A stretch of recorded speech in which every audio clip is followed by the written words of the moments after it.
måned er den absolutte højsæson for bierne og for biavleren. Der er masser af blomster, der er masser af det hele, og i vores biavl kalder vi maj for den harmoniske tid.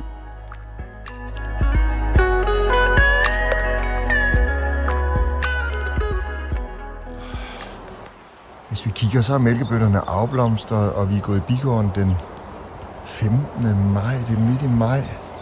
Og hvis jeg zoomer lidt ind her, så står Michael og Lars med et åbent bistade.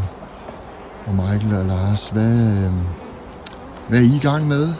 Vi er i gang med årets første sværmeftersøgen.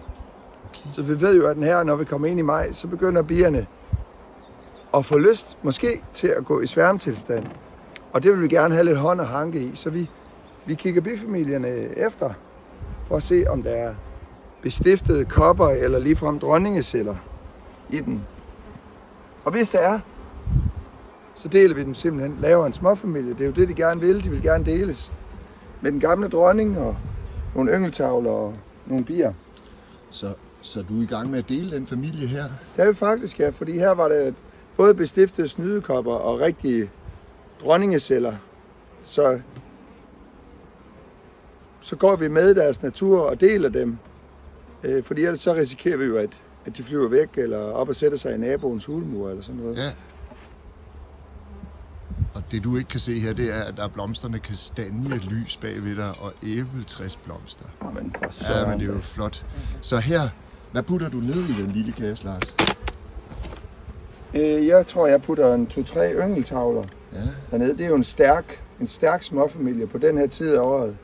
Men omvendt, vi skal også tage lidt kraft ud af den store familie. For hvis vi bare tager dronningen og en yngeltavle, jamen så kan de sagtens finde på at sværme alligevel, også selvom den gamle dronning er væk. Okay. Så de skal lige mærke, at der er nogle bier, der er taget afsted. Ja. Og så skal de jo have noget at spise, og så skal de måske have noget pollen, hvis der er så finder en fin pollentavle dernede. Okay. Så gør det. Ja. Og så kører den store familie videre, den lille familie? Så den store familie laver en ny dronning, og den lille familie kører videre med den gamle, og man ikke vil så på et tidspunkt senere skifter begge dronningerne. Ja, og det gør vi ved alle vores bisteder i dag. Ja, vi kigger dem alle sammen igennem. Det er det, dagen handler om i dag, både herhjemme, i byen og i skoven.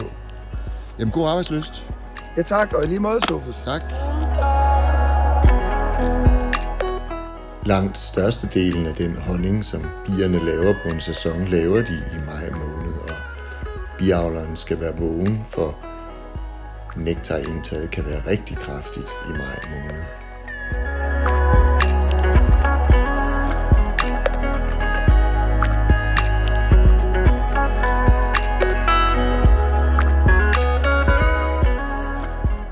And then there are maybe 500 drones or so, and drones, that's the male bees. But they don't do much in the bee family. They sort of they hang around. Vi får ofte besøg i vores biavlsafdeling, og her i maj fik vi besøg af Gia og hendes mand fra Kina, som havde læst om vores bofællesskab på en kinesisk rejsehjemmeside. Og de skulle naturligvis også have en rundvisning i bierne. And there they will sort of look out for the new queens who needs to be mated. So globally there's a big problem with people giving sugar to the bees or adding sugar to the honey. But we are proud of our bees and we're proud of our honey, and for us it would be unthinkable to start adding sugar to the honey. How much honey can we get from like a box? So in a box of honey frames, you can have maybe 20 kilos of honey. That's a lot. Yeah. Much.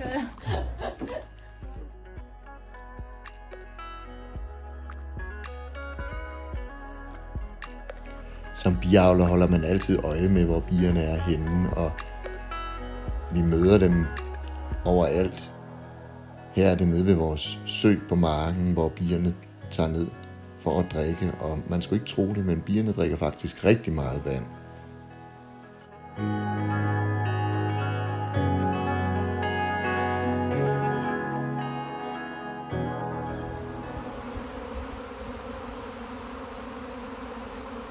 Den sidste del af maj er sværmetid.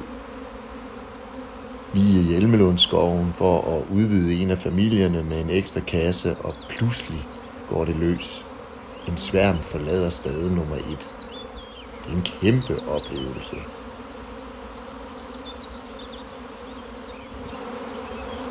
Og det er sindssygt, når man er inde i det. Ja.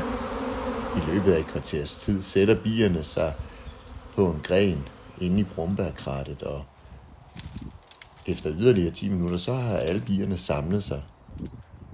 Hvad er det, I laver, Hvad laver Svende? vi? Her den Sveninde. 20. maj på biernes dag. Altså, biernes dag, de ved jo godt, at det er biernes internationale dag, og det er jo højtid. Biernes internationale kampdag. Ja. Vi har en sværm. Vi havde også lavet sværmeftersyn over i stederne her på den anden side af vejen, men vi havde en sværm alligevel. Og den har sat sig her. Og det sidste kvarter har vi brugt på at klippe os ind til sværmen, og nu vil vi tage den ned. Yes. Og ingen vil gå glip af noget, så det er Michael, det er Antonia, det er Sofus, og det er Lars Fischer. Vi er alle sammen taget med heroppe. Vi ryster sværmen ned i småfamiliekassen og håber på, at dronningen hun kommer med ned. Hvis dronningen er dernede, så vil alle de andre bier, der er i luften, blive tiltrukket af kassen. I løbet af den sidste uge i maj, der kan vi godt komme til at hente en 5-10 sværme, både hos os selv og også ude i byen. Okay, så nu står vi midt i en sværm. Totalt nørder. Så må vi lige zoome ind på sværmen bag ved os.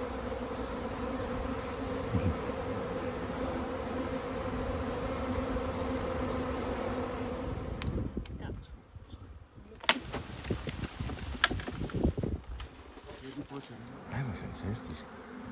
Monika, vi har fået dronningen med. Det tror jeg, vi har. Lad os, Og når alle bierne har samlet sig i den lille småfamiliekasse, så tager vi den med hjem og stiller den i hegnet, hvor den kan stå og vokse sig større og blive til en produktionsfamilie til næste år.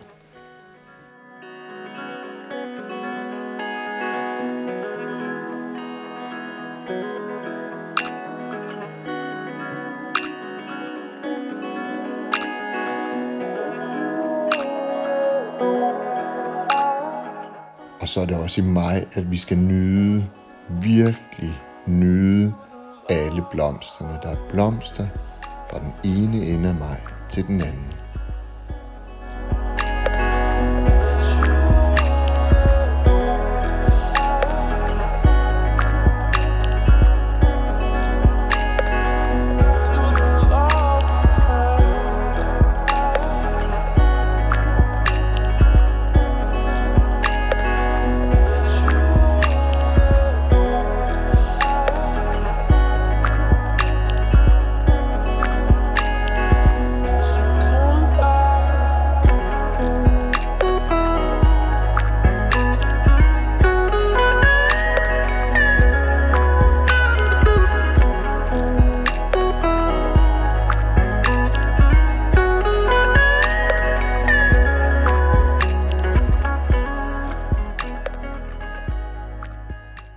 Men lige nu, der nyder vi det bare med bierne.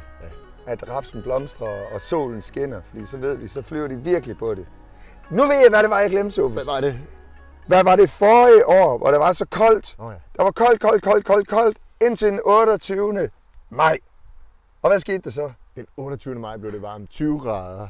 Og jeg har lavet en video andet sted på kanalen, hvor jeg fuldstændig op at køre, fordi på vores stadigvæk, der kunne vi se, at bierne var ude. Ja. Og de hentede, vi kunne måle, at de hentede over 13 kilo nektar. 13 kilo nektar. På én dag. På én dag? Det er jo helt vildt. Ja, det er fuldstændig voldsomt. Det er jo selvfølgelig ikke ren honning, det bliver inddampet lidt, men alligevel. Men kan I forestille jer, hvor travlt sådan en bifamilie har det den dag? De pisker alle sammen rundt. De flyver med, Ja. med 0,1 gram honning i maven, når de er helt lastede. Ja, jeg bliver stadigvæk helt svimmel over de der 13 kilo. Og i løbet af den uge, I så løbet de- af 4 dage, der havde de 4 dage? 43 kilo ind på det sted, vi havde vægten på. det er det, rapsen kan gøre. Mine damer og herrer, Danmarks skyldende Rapsmarker. Yes.